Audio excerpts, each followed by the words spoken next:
Where the Wild Things Are. Story and pictures by Maurice Sendak. The night Max wore his wolf suit and made mischief of one kind and another. His mother called him Wild Thing, and Max said, "I'll eat you up." So he was sent to bed without eating anything. That very night, in Max's room, a forest grew and grew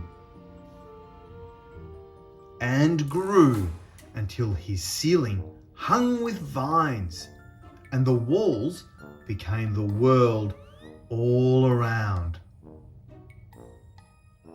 And an ocean tumbled by with a private boat for Max, and he sailed off through night and day, and in and out of weeks, and almost over a year, to where the wild things are.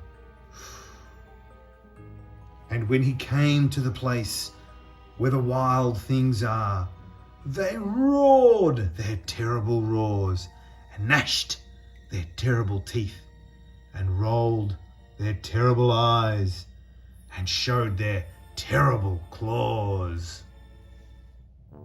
Till Max said, "Be still," and tamed them with the magic trick of staring into all their yellow eyes without blinking once. And they were frightened and called him the most wild thing of all, and made him king of all wild things. "And now," cried Max, "let the wild rumpus start."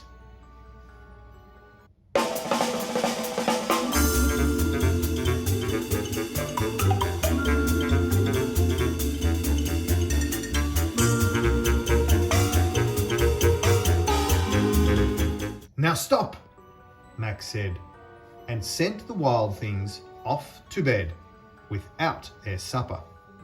And Max, the king of all wild things, was lonely and wanted to be where someone loved him best of all.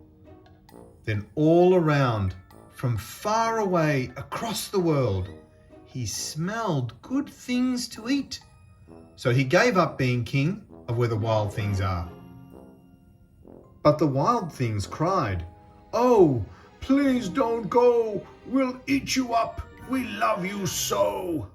And Max said, "No." The wild things roared their terrible roars, and gnashed their terrible teeth, and rolled their terrible eyes, and showed their terrible claws.